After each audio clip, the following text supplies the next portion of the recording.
theme. And here's the theme. It doesn't sound very exciting, but I hope that by the end of the week you'll be, this is amazing. Okay? That's my hope for this week, that you'll go away from the end of this week thinking, I never thought of myself as a priest. So, here's Peter talking to a whole group of churches. Some have got Jews in, Jewish believers, and some are Gentile believers. And here's what he says to them: but you are a chosen people, a royal priesthood, a holy nation, God's special possession, that you may declare the praises of him who called you out of darkness into his wonderful light. Okay, I'm going to backtrack because I realised I didn't ask you after the last session, have you got any questions? So let's just do that. Before we get into this, any questions from the last session or anything you want to say? Anything you disagree with? Anything at all?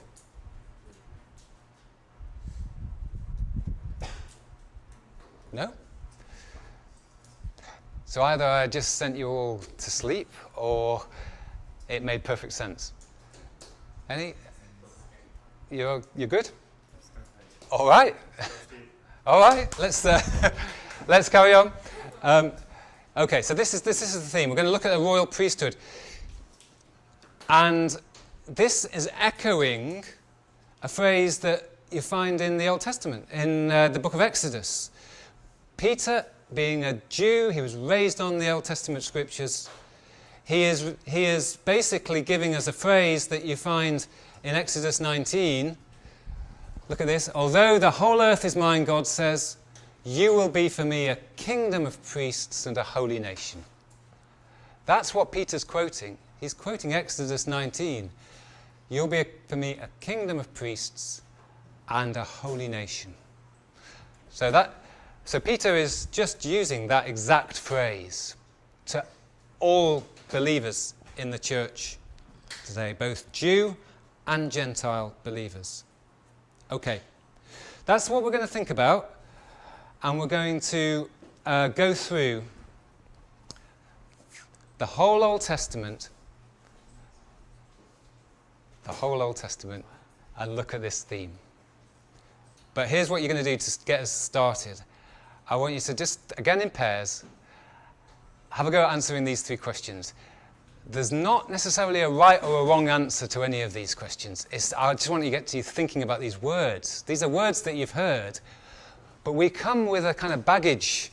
When we hear a word, we go, okay, I get that word, and this is what it means. So I want you to talk to the person next to you. When you hear the word priest, what comes to mind? When you hear the word royal, what comes to mind? When you hear the word holy, what comes to mind? But particularly the first one. Talk to the person next to you. When you hear the word priest, what comes into your head?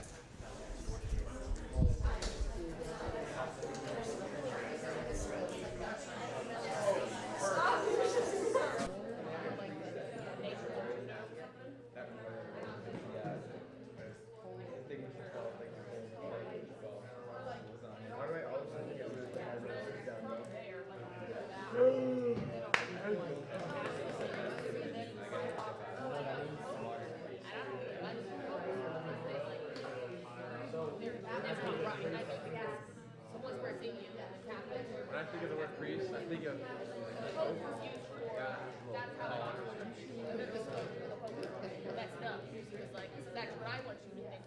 what do you think of Brad?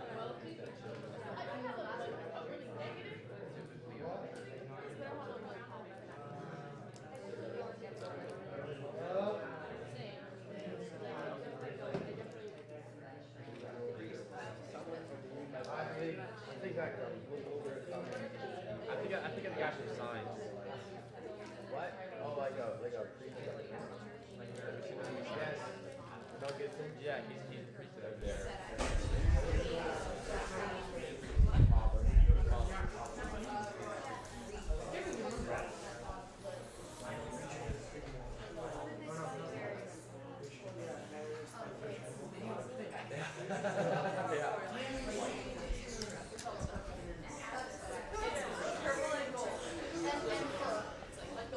Okay.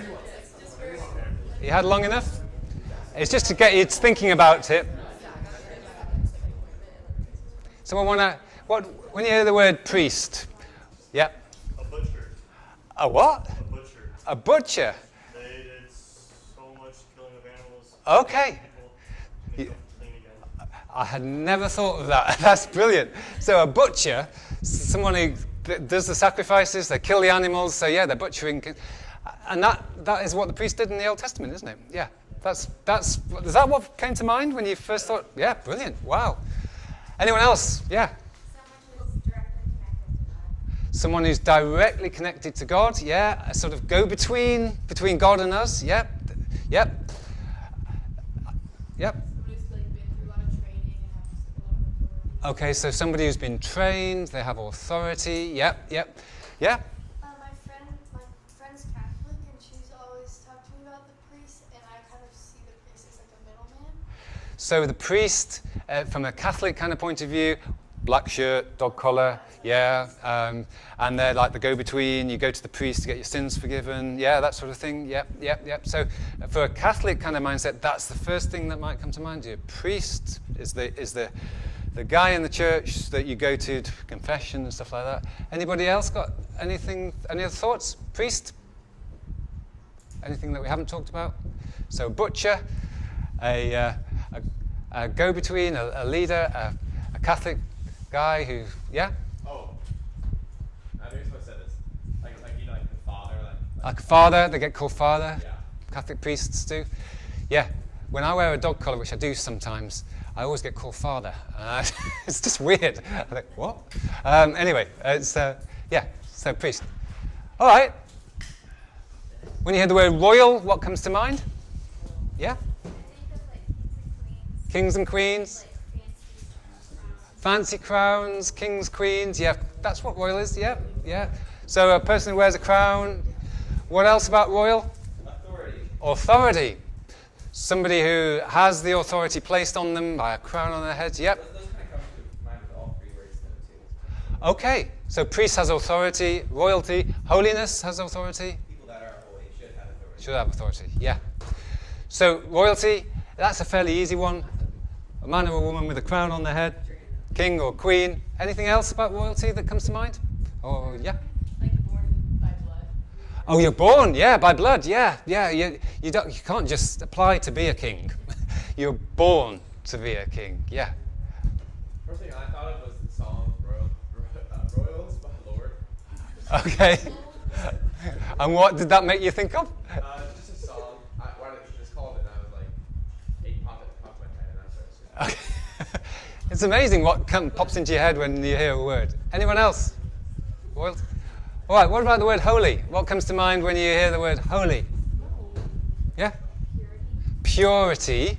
Yeah, purity, yeah. Tabernacle. Wow, you're right in there in the Old Testament with the butchers and the tabernacle. This is great because we're going to go right there, yeah? Doves. Aye, wow, doves. Tell us more. That's just what comes to mind. Oh, I was expecting a kind of... Okay. No, yeah, so you hear the word holy, you think of the dove coming down, light shining down, and the dove coming down. Yeah, this is great. Does someone else have their hand up? Holy? I think like palm trees, because that's what they're saying. Palm trees? I like palm leaves. Oh, the palm leaves being waved. Wow. So, yeah, how does that make you think of holy? I think when they were like, when Jesus was on the donkey, when they were like... Oh, yeah. They threw down the palm leaves on the ground and they cried Hosanna and... Almost like a red carpet. But Like a red carpet. Yeah, brilliant. Wow, never thought of that. Anyone else? Yeah.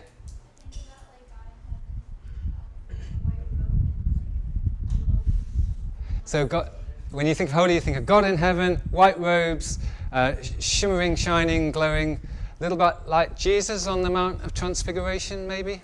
Yeah, that picture. Brilliant. So the reason for doing this is because when we hear a word, it connects us instantly to all sorts of thoughts on that. But what do you think Peter had in mind when he used that phrase, you, and speaking to us today as well, because we're in that same boat, we're in the church, you are a royal priesthood. He had a thought in his head when he called us that. And it might not be the words that come to our mind when we think of those words. So what we're going to do is dig into what that might have meant for Peter and follow it through the whole scriptures. Right. Question for you. And there is a right answer to this, but you don't necessarily need to know it.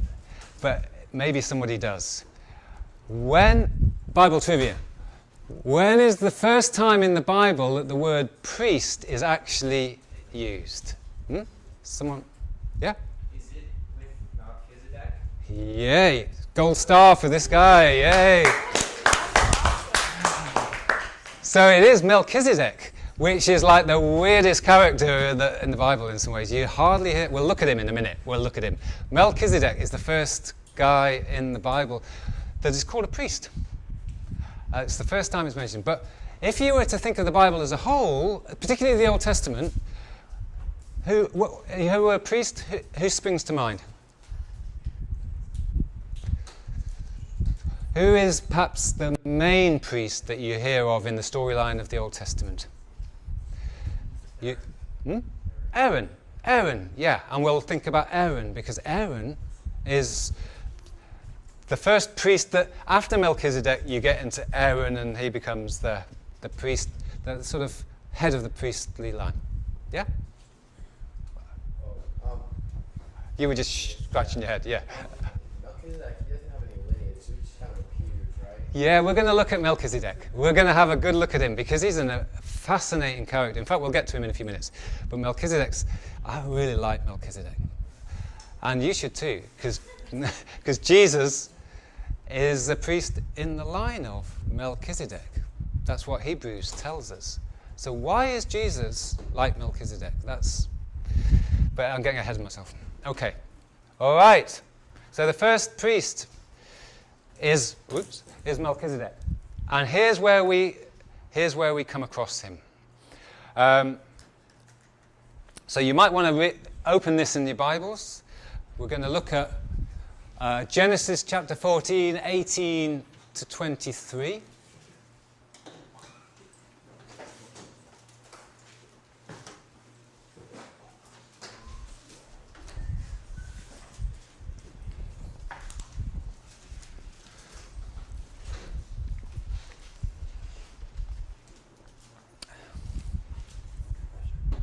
Now, this is the first time you hear about this guy called Melchizedek. Now, one of the things I tried to show you in the toolkit is you've got to look at where the story fits, what's been going on. And what's been going on is there's been a war going on between the kings of different nations. And there's like 10 or 12 kings all fighting together to get ownership of a piece of land. And, well, maybe before we get to this, would somebody be willing to read Genesis chapter 12, verse 1 to 4? Can someone do that? Yep. Could you read it out in a nice big loud voice so everyone can hear? Genesis 12, 1 to 4. Now the Lord said to Abram, go from your country and your kindred and your father's house to the land that I will show you. And I will make you a great nation, and I will bless you and make your name great, so that you will be a blessing. I will bless those who bless you, and him who dishonors you I will curse. And in you all the families of the earth shall be blessed. So Abram went, as the Lord had told him, and Lot went with him. Abram was 75 years old when he departed from Haran. Okay, thank you. Did everybody hear that? So God tells Abram to leave his country, go to the country that God's taking him to. He says, I'll bless you, and those who bless you I'll bless, and those who curse you I'll curse. But Abraham's got to leave behind his whole family. What was the last verse? Can you read out the last verse to us again? Verse 4? It says, so Abram went as the Lord had told him, and Lot went with him. Abram was 75 years old when he departed from Haran. Right. What does Abram do when God says, leave everyone behind, go to the country I'm sending you to? Yeah? He went. He went. He did what God told him to do. He went. But there's a little detail in verse 4. Who did he go? Who went? Lot went with him. Should Lot have gone with him? No. God said, leave everybody behind and go. But we hear, Lot went with him. Okay, so he sort of obeys, but not quite. There's a little bit not right there. Lot went with him. Like 2 chapters later, Lot ends up in a place called Sodom. And it doesn't go well. In fact, Lot gets kidnapped. So maybe if Abram had completely obeyed God, this wouldn't have happened, but it did happen. Lot gets kidnapped.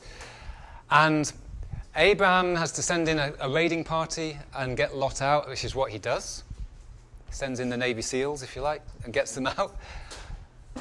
And then you get to this story. So Lot is rescued. Abraham's chilling. He's chilling under a tree with the other kings. And you then get to meet these 2 characters in this story. So I'm going to read it to you. You've got that little bit of backstory. I'm going to read it to you. And I've got some questions for you when I've read it. Okay? So, Abram's just rescued Lot. He's sitting under his tree with his mates. And then Melchizedek, the king of Salem, brought out bread and wine. So where's Melchizedek from? Salem. Does that ring any bells? That's the name of your church. Okay, so what does it mean? It's a place of peace. Place of peace. Well, it just literally means peace. What's the name of the city where Jesus came? Well, the name of I didn't ask that right. Okay, so what's the main city in Israel? Jerusalem. Salem is the last part of the name Jerusalem. And Salem means peace.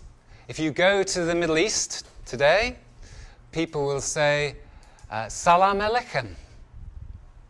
Have you ever heard that phrase? Salam Aleikum. Do you know what it means? Peace be with you. Salam, peace, be with you. And yeah. What's shalom? Shalom is also peace.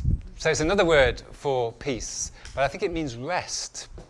So it's got slightly different nuance. But yeah, same idea. Yeah. What does Baruch Hashem mean? Oh, what does Baruch? I'll have to look that up. I don't know. No, but I've heard it. But Baruch. I'll look that up. Does someone else know? I'll look it up. But that's, I'm not a Hebrew kind of expert. I love Hebrew, but I'm not brilliant at it. But Salem means peace. Jerusalem is the city of peace. That's what Jerusalem means, city of peace. So Melchizedek comes from Salem. What does he bring? Yeah. Bread and wine. So what's he doing for Abraham? Blessing him. He's coming out with a blessing, bread and wine. Isn't that interesting? So what did we hear God would say to those who bless you, Abraham? What will happen to them? I will bless.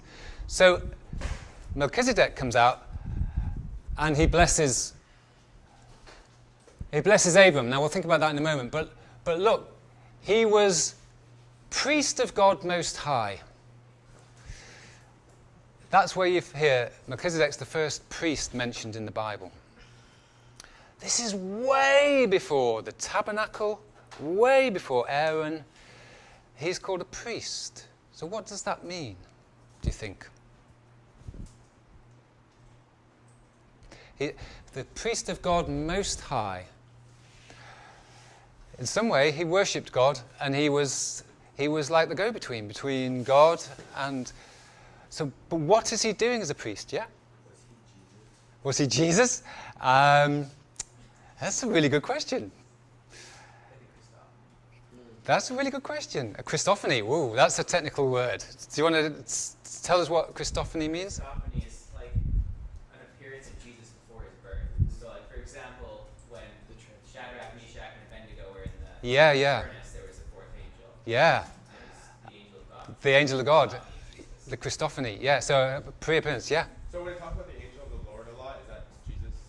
Yeah, it's kind of like what I was saying on Sunday. You see this angel of the Lord appearing in various places in Scriptures. You don't quite know what it is at first, but as it goes on through Scriptures, you begin to realize this is God. This isn't just an angel. This is God, and it's a Christophany, to use a technical term. But Melchizedek, all we're told about him is he's a priest of God Most High. I'll hold that question about is this Jesus, and we can maybe come back to it at the end. But you're told he's a priest, and he blesses Abram. And he says, blessed be Abram by God Most High. El Elyon is the word there, God Most High, creator of heaven and earth. And praise be to God Most High, who delivered your enemies into your hand. So he's just come back off the battlefield. He's just won the arm.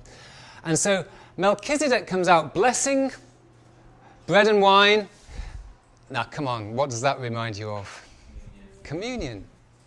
I don't know whether that's significant, but bread and wine, it's certainly food and drink. It's a blessing. And what does Abram do? So the end of verse 20, what does Abram do when Melchizedek brings him bread and wine? Yeah? He gives him 1/10 of everything.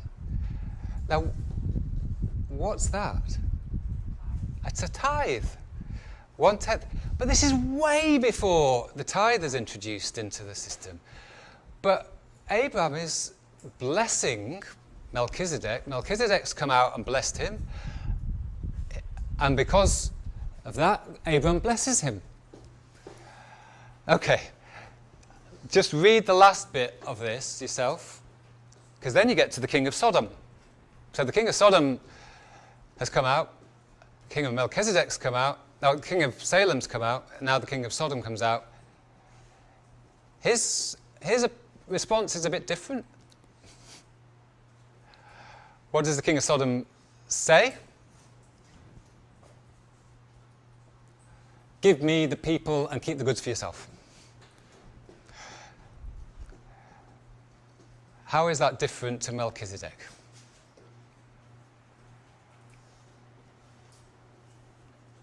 Any thoughts?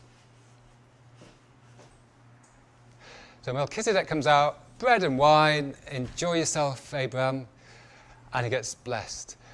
The king of Sodom comes out, you give me this. How is that different? It's like a demand instead of Yeah. a blessing. It's a demand instead of a blessing. Give me this. Exactly. It's the opposite to what Melchizedek comes out. Melchizedek comes out with a blessing.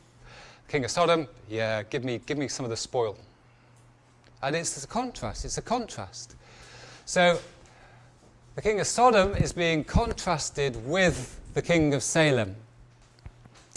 And you've got them side by side. But Melchizedek is the first priest that's mentioned in the scriptures. So, I'm going to take you back to Genesis 1 now, and you're going to do some work. There are three major character types in the Hebrew scriptures. There's prophets, there's priests, there's kings. Prophets speak God's word. The priests represent God to the people, and vice versa. Kings rule over the created order. What we're going to see is before the fall in Genesis 3, Adam and Eve were meant to be all of those things together. They were meant to embody being a prophet, a priest, and a king. But it all goes wrong with the fall. So, I want you to work in pairs or threes, and I want you to have a look through Genesis 1. And I'm going to put 9 questions on the screen, and I want you to have a go at answering them. Some of them are dead easy. Honestly, they're dead easy. Don't overthink them. They're dead easy. Some of them take a bit of thinking. Okay? Genesis 1. I can send you these as PowerPoint and notes, but I'm going to give you 7 minutes to have a go at answering. I've given you the references on the screen. Go back to Genesis 1 and answer those 9 questions. If you get through the 9 questions, answer the 10th question. Most of them you don't need to overthink. Have a go at answering them quite quickly. God's place he makes, the people he makes, and the blessing that he gives. Genesis 1, 1 to 2, verse 4. Go for it. Have a go at those questions. You've got 7 minutes. Go for it. Can you read it? Is it big enough? Yeah.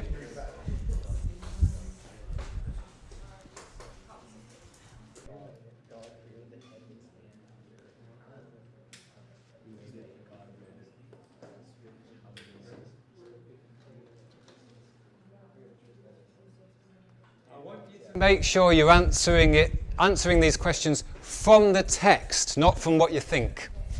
Actually from the text. Read the text and then answer it. It is pretty easy, but go for it.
Don't overthink them.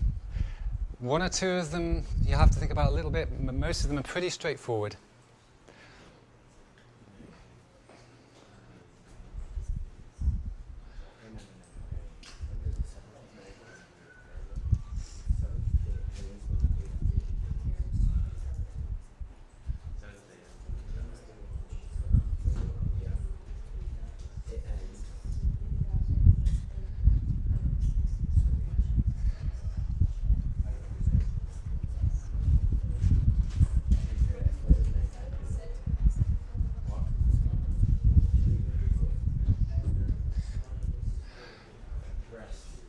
I really need you to get onto the people. Definitely, you need to answer the one about the people.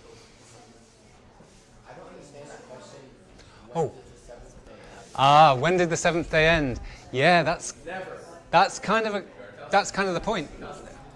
Try and from the text, try and work out what the answer is.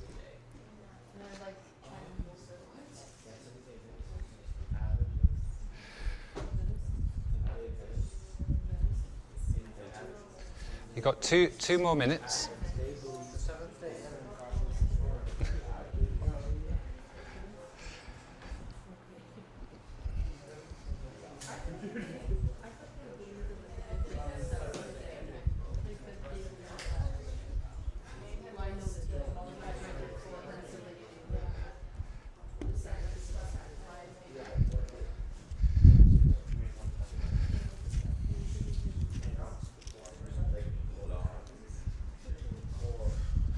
You see?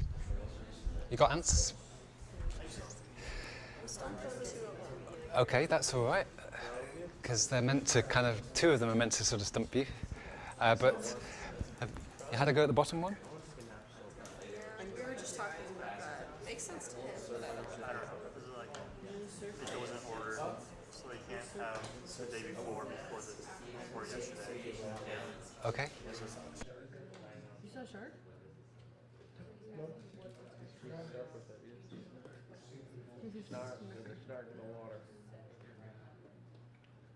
This is so funny.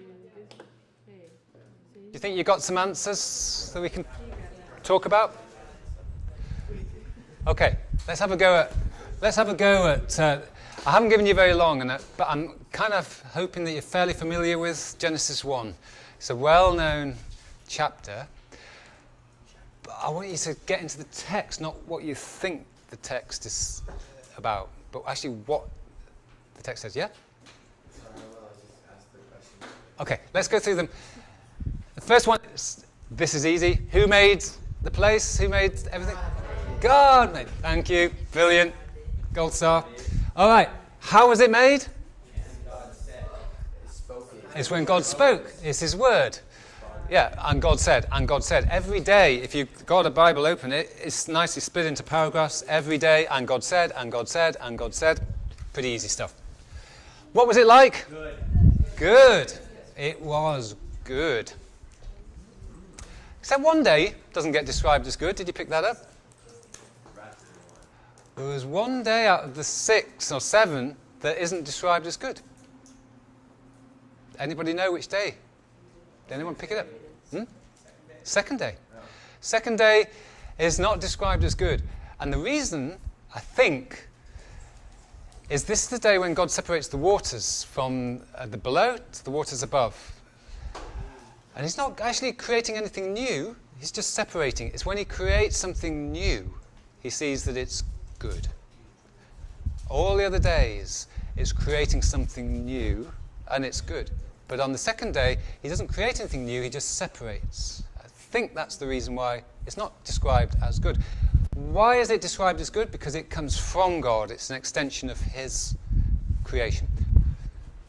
All right, let's get on to the people. This is super important for what we're going to talk about. Just 2 or 3 verses, it describes when, on the 6th day, God created human beings. Adam is the Hebrew word for humanity. It's also the Hebrew word for male, man. But it's one of those odd ones which is both. It's both man, male, but it's both human beings, male and female.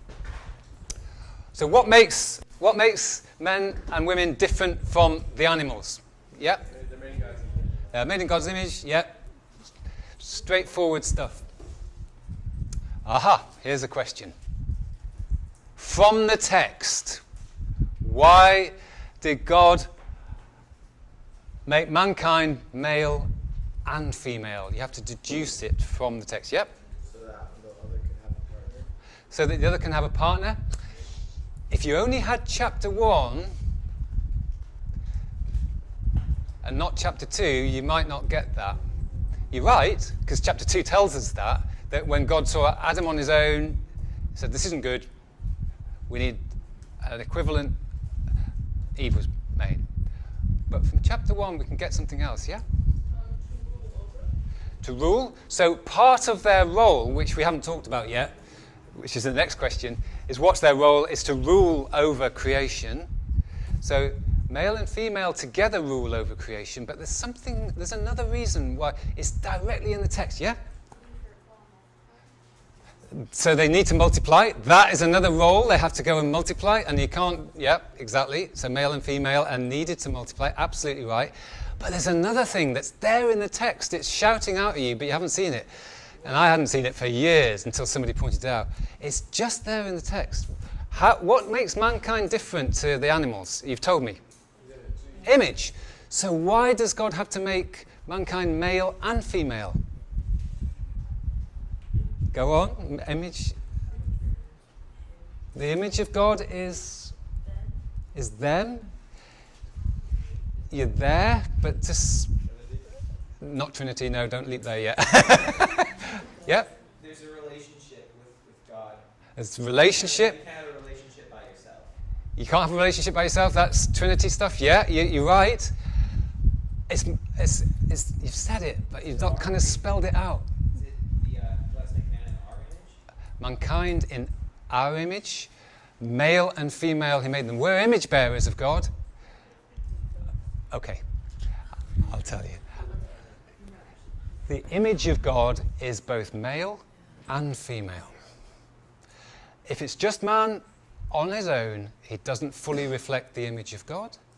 It's just women on their own, they don't fully reflect the image of God. But male and female together are the image bearers. They reflect the image of God. So we reflect God in slightly different ways, male and female. One sex doesn't reflect God completely. Does that make sense? I thought that was brilliantly mind-blowing when I first heard it. And particularly for women, because often God is pictured as an old man in the sky. We know that that's not true, but it's so helpful to hear that the image of God is both male and female. Okay, let's go on. So then you get to day 7. Who rests and from what? This is easy. Who rests? God rests from what? Work. Yeah. Aha, here we go. So when does the 7th day end? When he finishes his work. Okay, that sounds logical. It does. Yeah. I would say the 7th day ends when he finishes resting. Okay, so. If he rests on the 7th day, then he can go back to work again on the next day. Okay. So that would be the end of the 7th day. Okay, so that would be the end of the 7th day when they. Okay, this is helpful. From the text, I'm getting you to look at. Yeah, go on. I was going to say maybe at the fall, but not necessarily the text. Okay, no, that's really interesting. When the fall happens, does the rest end? Well, yeah, in one way it does. Yeah. Maybe he didn't stop, or it doesn't end. It doesn't end. How do we? Yeah, give him the gold star. How do we know that from the text? Can you tell us? If you look at each day, I want you to look at how each day ends. How does day 1 end? What's the last few verses of day 1? Yeah?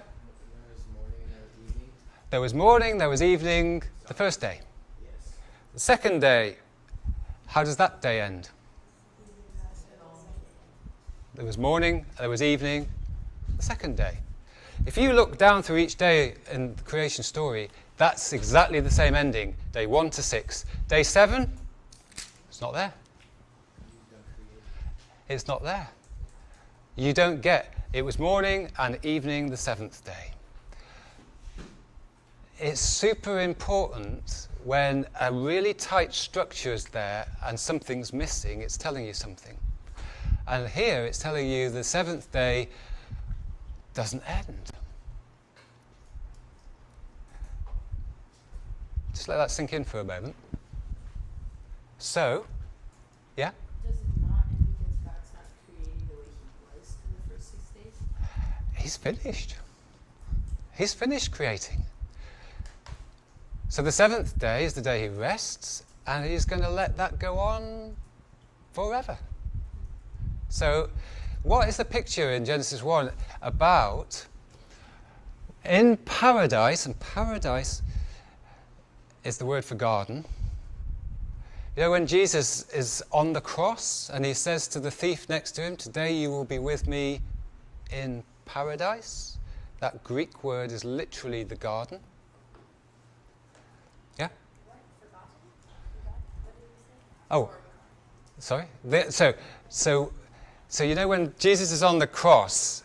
Oh, that's my English. Yeah. Sorry, I'll try and speak American or Canadian.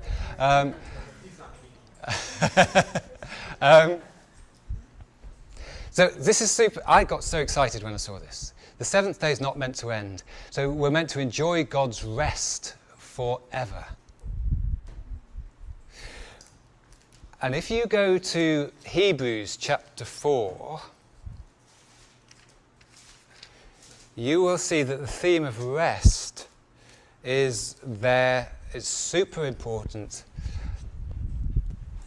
Let me read to you the opening verse of Hebrews chapter 4, verse 1. It says, "Therefore, since the promise of entering his rest still stands." You see, we lose the rest when the fall happens, but God wants to restore that rest to us. So, the blessing is God's rest, and he wants us to enjoy it forever. We're nearly out of time, but did anybody get on to the last question? How do the 6 days of creation balance each other? Did you get to that, anyone? Does it separate the significance of each thing he does? Like, if he created humans and the earth in the same day, it'd be like we'd just be locked in with it. But he created us specially. Okay, so yeah, there's a pattern to the way God creates. I'm just going to throw this up. We might talk about it next time, but this is quite important. When you read Genesis 1, it's very easy to get caught up in the debates about creation and evolution and all the rest of it. I'm not going to do that with you, but I want to show you what the text is actually trying to show us. What is it actually trying to say to us? So, these are just the answers to what we talked about. Let's go through this. Right, so, just quickly. Day 1. What does God do? He says, "Let there be light." And he separates light and dark. Okay, that's day 1. It was good. Day 2, what happens? Water below, water above. And there's a place in between called sky, or in some versions it's called heaven. Same word, skies and heavens. That's day 2. Day 3, he separates the land from the sea. Yeah? That's day 1, 2, and 3. It's like half and half. In what way? As in, like, half of it's like the Earth's creation, and the other half's like the creatures and the Yeah. So God creates the form of things, and then he starts to fill up those things. Day 4, he creates, what does he create on day 4? The stars. What else? Sun, solar system, moon. You get the lights in the skies, in the dark. So what's he done on day 1? He's created the light and the dark. And on day 4, he fills up the light with the sun. He fills up the dark with the moon and the stars. So he's populating the things he's made. He's filling them up. Can you see that? Look at day 5. What does he do? So what's he done on day 2? The water above, and there's the sky. So what do you think he's going to put in his creation? Fish and birds. So he fills up the skies with birds and the seas with fish. Day 5 matches day 2. So what's he going to do on day 6? What does he make? The beasts, the animals, and the human beings. So can you see the pattern? You You see what the author of Genesis is trying to show us? That God is creating in a pattern. He's creating a form of things, and then he fills up each form on each day. So you can see that this is super important. The way that the writer of Genesis has written the opening chapter is trying to show us something. And it's trying to show us something about us and about creation. And in that creation, we are to rule over it. We're going to come back to this afternoon, because God let me ask you, what does God put us in the world to do? We've already talked about it. Rule over it, that's one thing. What else? Subdue it, that's one thing. What else? Be fruitful and multiply. Fill it. Okay. I'm going to plant one more thing in your head that we'll come back to this afternoon. When Genesis chapter 2, you hear about the garden. And what's flowing out of the garden? Yeah? A river. Which way do rivers flow? Downhill. This is not technical. This is fairly straightforward. So, what is the garden?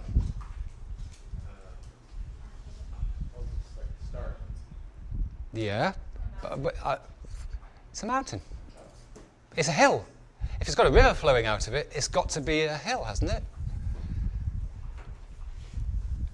I'd never thought of the garden as being a hill until somebody pointed out, oh yeah, it's got a river flowing out. It doesn't flow uphill, it doesn't flow on the flat. It's flowing downhill. Hills are super important. And it's there in Genesis 2. All right, any questions? Any thoughts? I've chucked a whole load of stuff at you this morning. I hope it's made sense. I can see you're really stoked about this and you're processing it, but thank you for listening, and we'll come back to it this afternoon and think of some questions. I think you can take 5, take 10, and then Rick's going to do the last session.